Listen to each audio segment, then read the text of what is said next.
Cette vidéo est sponsorisée par Card Market, le meilleur site pour acheter et vendre vos cartes. Quand je l'ai vu, j'y croyais pas, je pensais qu'on me faisait une blague, mais c'est bien arrivé. 4 nouveaux bans en commandeur, c'était pas arrivé depuis 2020. Extorqueur des quais est banni, Lotus Joyeux est banni, Crypte de Mana est banni, et Nadou. Je trouve ça tellement beau en fait. Je sais pas pourquoi après tout ce temps, pourquoi maintenant, mais mieux vaut tard que jamais, ok ? Moi je le prends bien parce que je possède aucune de ces cartes, c'est que des cartes en fait qui sont trop fortes pour que je les joue. Donc des gens vont peut-être être tristes de ces bans et je sais que des gens le sont, mais demandez-vous pourquoi vous aimez ces cartes en fait. Qu'est-ce que te permet de faire Mana Crypt ? Ça te permet rien de nouveau dans ton deck, ça te permet juste de faire ce que tu veux faire plus vite. Ton deck se jouera toujours pareil, enfin... Le but avec ces bans c'est de rendre le commandeur moins explosif. D'empêcher qu'un joueur prenne tellement d'avance qu'il gagne même alors que les 3 autres joueurs sont contre lui. Et de ce point de vue-là, je pense que les bans font beaucoup de sens. Dockside Extorsionniste, vous savez ce que je pense de cette carte. Je pense que c'est la seule carte de la liste que j'aurais banni personnellement si j'en avais eu les pouvoirs. Les autres, je m'y serais pas attaqué, mais Dockside, c'est vraiment très problématique comme carte. C'est vraiment trop déséquilibré en fait. Contrairement aux autres, c'est une carte qui a tellement de combos, qui a tellement de potentiel, c'est vraiment exagéré ce que peut faire Dockside. Je pense que même si elle coûtait 6 mana, ce serait une très bonne carte. Et franchement, j'ai envie d'être de votre côté, j'ai envie de vous dire, oui, je comprends pourquoi vous voulez pas qu'elle soit bannie, mais non, je comprends pas. Qu'est-ce que ça apporte d'intéressant ces cartes ? C'est juste ennuyeux pour tout le monde. Jewel Lotus par contre, ça m'a surpris parce que la carte a vraiment aucun pouvoir en dehors du commandeur. Tellement bizarre qu'il les bannit, surtout que ces deux cartes ont eu une réimpression l'année dernière. Mais il me semble que c'est une entité indépendante à Wizards qui choisit de bannir des cartes. Et peut-être que ça se sent ici. Je pense que Jewel Lotus c'est une erreur compréhensible. Quand ils l'ont créé, je pense qu'on s'est dit ouais, dans certains decks ça va être très fort, mais c'est pas juste pété comme carte, c'est juste très très bon dans la bonne situation au bon moment. Mais c'est surtout les départs explosifs qui veulent empêcher, parce que le fast mana c'est vraiment très fort qu'en début de partie. Et là, Jewel Lotus, tu peux avoir 4 mana tour 1. Si t'as un commandant qui coûte 4, tu le joues tour 1 et t'as vraiment un gros avantage. Donc ouais, compréhensible. Je pense que c'est la bonne mentalité. Je vous rappelle quand même que c'est censé être un format casual, commandeur. C'est leur justification pour bannir ces cartes. Ils disent que la philosophie du commandeur, c'est la créativité. Et les cartes comme ça encourage pas la créativité. Plus le format est lent, plus il y aura de créativité, puisqu'on peut jouer plus de choses. Après, on pourrait dire qu'en commandeur, il y a déjà la règle 0. On peut déjà dire en début de partie, voilà, je veux pas telle carte. Et en général, les cartes qui viennent d'être bannies, on les voit pas souvent quand on veut pas les voir. Je fais partie de ceux qui voudraient ne jamais jouer de toute leur vie avec ces cartes. Mais ça m'arrive quand même une fois de temps en temps de les croiser. Parce qu'il y a des joueurs qui sont un peu malhonnêtes ou qui réalisent pas la puissance de ces cartes et qui vont même argumenter en te disant que c'est pas si fort que ça. Ou qui vont te dire ok c'est dans mon deck mais il faut que je le pioche. Mérite une tape dans la gueule ceux qui disent ça. Je pense que c'est juste mieux de pas donner la possibilité aux gens de le mettre dans leur deck. Sinon c'est d'autant plus confus pour les nouveaux joueurs qui vont se dire qu'ils ont besoin de ces cartes pour avoir un bon deck. Et surtout même pour ceux qui aiment jouer ces cartes, peut-être que ça va quand même améliorer vos parties. Il y a toujours 5000 cartes hyper puissantes que vous pouvez jouer, ils en ont banni que 3. Nadou est un peu à part, j'en parle après. Je pense que ça va forcément rendre les parties plus intéressantes. Pour Mana Crypt, c'est la plus grosse pièce de fast mana on va dire. Avoir 2 mana de plus pour 0 investi, c'est très fort.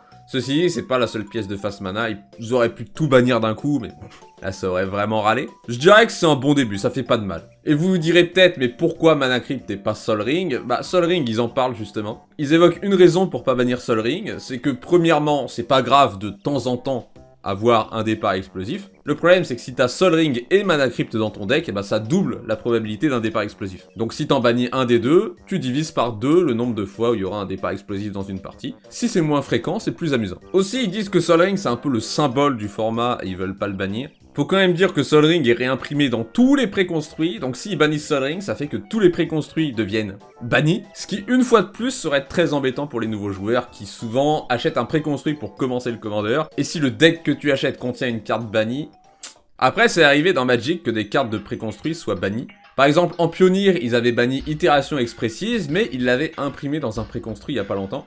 Donc ils ont dit que si vous prenez le préconstruit, vous pouvez le jouer tel quel, même avec les cartes bannies. Mais si vous changez une seule carte, alors Itération Expressive doit partir. Mais bon, c'est une règle qui est un peu compliquée à mettre en place en commandeur. Et c'est vrai que Sol Ring, on est tellement habitué à Sol Ring, c'est vrai que c'est un peu le symbole du format au final. C'est une carte qui mériterait d'être bannie, mais qui peut pas. Et Nadou, je pense qu'on peut le remercier.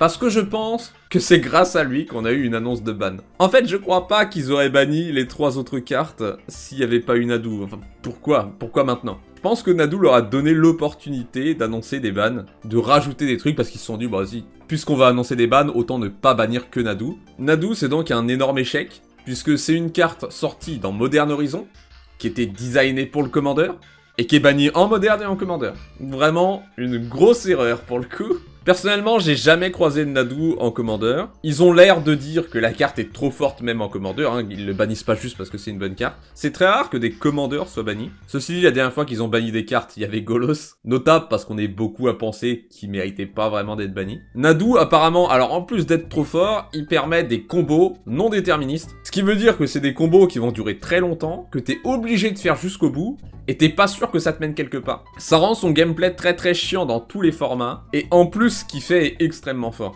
Donc là, j'ai pas vraiment d'avis pour Nadu, puisque je l'ai jamais croisé. Mais j'ai déjà vu les parties de Modern avec Nadu, et je sais qu'il peut faire pire en Commander, donc c'est compréhensible. Ils ont juste fait n'importe quoi avec ce design, ils l'ont avoué eux-mêmes d'ailleurs, hein. Ils ont dit que Nadu c'était une erreur, qu'ils l'avaient pas designé comme ça au départ. Au départ, ça devait être une créature qui te permet de jouer tes permanents en flash, il me semble.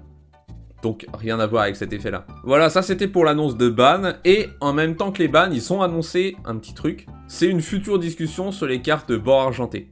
Donc d'après ce qu'ils disent, ils prévoient pas de rendre les cartes à bord argenté légales, ils disent qu'ils veulent apporter aux joueurs de meilleurs moyens de communiquer sur les cartes bord argenté qu'ils mettent dans leur deck. Donc je sais pas ce que ça veut dire, peut-être qu'il y ait une liste de cartes bord argenté qu'on peut jouer, ou un système où les cartes bord argenté sont tolérées, à condition que vous en faites mention, je sais pas. Parce que quand on pense aux cartes bord argenté, on pense à des cartes débiles, mais il y a plein de cartes, comme par exemple les cartes augmente, qui sont intéressantes et qui sont jouables dans les règles en fait. En fait, toutes les cartes bord argenté qui font pas appel à des éléments qui sont en dehors du jeu devraient être jouables.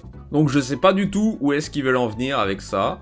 Moi j'ai jamais eu de problème à jouer avec des cartes bord argenté, mais ils veulent peut-être rendre le truc plus possible, que les gens se disent plus qu'ils ont le droit, mais je sais pas du tout comment ils veulent faire ça. En tout cas pour les bans, je suis très content, je trouve qu'ils vont dans la bonne direction, et même si moi je joue pas avec ces cartes, je vais être très content de plus les voir dans des gameplays YouTube. Mon avis c'est que ça peut que faire du bien au format, que ces cartes insupportables soient bannies, et qui déséquilibrent juste la partie sans réelle raison en fait. Sans apporter quoi que ce soit. Bon, je vous laisse en discuter en commentaire. Merci aux membres qui soutiennent la chaîne. Songez à devenir membre, je peux améliorer ou vous créer un deck. Sinon, abonnez-vous, ça c'est gratuit, c'est aussi obligatoire. On a d'ailleurs atteint les 10 000 abonnés le jour de l'annonce du ban. C'était un beau cadeau. Merci à Wizard pour ça et merci à vous. Je vous dis à bientôt. Salut!